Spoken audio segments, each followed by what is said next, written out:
अब हम आपको बिहार लेकर चलते हैं, जहां वक्फ बोर्ड ने एक गांव की जमीन पर अपना दावा करते हुए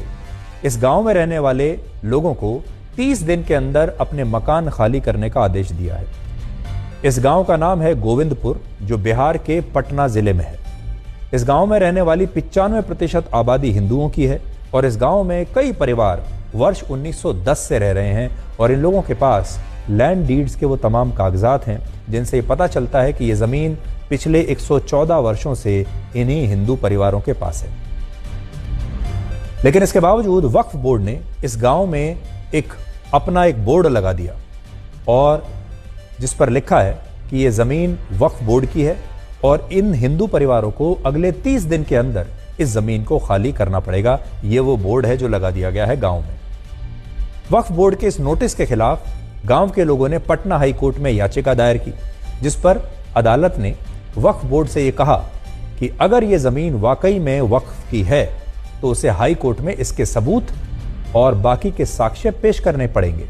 लेकिन वक्फ बोर्ड पटना हाई कोर्ट में ऐसा एक भी सबूत और दस्तावेज पेश नहीं कर पाया जिससे वो इस जमीन को अपनी जमीन साबित कर पाए।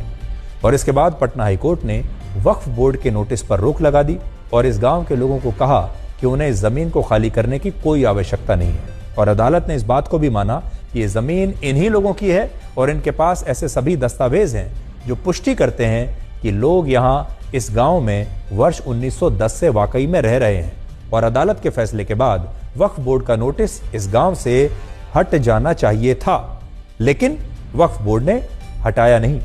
इस गांव के जिन लोगों को भी वक्फ बोर्ड ने उनके मकान खाली करने के नोटिस दिए, वो सभी लोग अब अंदर से बड़े डरे हुए हैं और कह रहे हैं कि आखिर इस देश में ये कानून कब और कैसे बना कि वक्फ बोर्ड किसी की भी जमीन को अपनी जमीन घोषित करके उस पर कब्जा कर सकता है। तो इन लोगों को हम ये बताना चाहते हैं कि ये कानून कांग्रेस पार्टी की सरकारों के दौरान बने थे, जिन्हें यूपीए सरकार ने वर्ष 2013 में और भी ज्यादा सख्त और शक्तिशाली बना दिया था। और अभी हमारे देश का वक्फ कानून कहता है कि अगर वक्फ बोर्ड ने आपकी जमीन पर अपना दावा किया है तो आपकी जमीन तब तक वक्फ बोर्ड की मानी जाएगी जब तक आप इसे खुद अपनी जमीन साबित नहीं कर देते। इस कानून में संशोधन करने के लिए ही मोदी सरकार इस बजट सत्र में एक नया बिल लेकर आई थी, जिसका कांग्रेस और विपक्षी दलों ने विरोध किया और अब यह Waqf board bill joint parliamentary committee के पास चला गया है, वहां लंबित है और इसे लंबा समय लगेगा। हो सकता है कि इसमें से बहुत सारे जो क्लॉज हैं उन्हें अब हटा दिया जाए।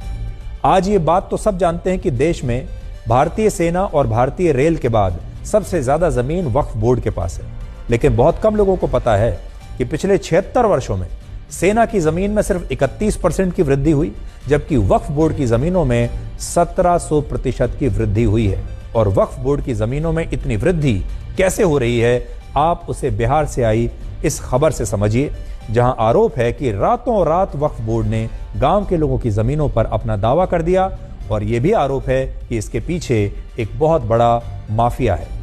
स्थानीय लोगों का आरोप है कि पूर्व वार्ड पार्षद मोहम्मद बबलू का मकान भी इसी जमीन पर है, जिसे वक्फ बोर्ड ने अपनी जमीन बताया है। लेकिन मोहम्मद बबलू को वक्फ बोर्ड ने जमीन खाली करने का नोटिस नहीं दिया, लेकिन बाकी के हिंदू परिवारों को इससे बेदखल किया जा रहा है। और आज हमारी टीम ने इस गांव में जाकर इन लोगों से बात की और हमें पता चला कि वक्फ बोर्ड के लोग अब आपकी जमीनों पर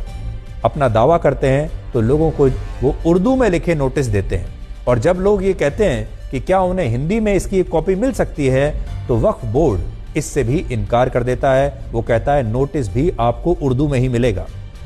यानी इस देश में वक्फ बोर्ड की एक अलग ही व्यवस्था और कानून चल रहा है, जिसे आप इस रिपोर्ट को देखने के बाद और अच्छी तरह से समझ पाएंगे।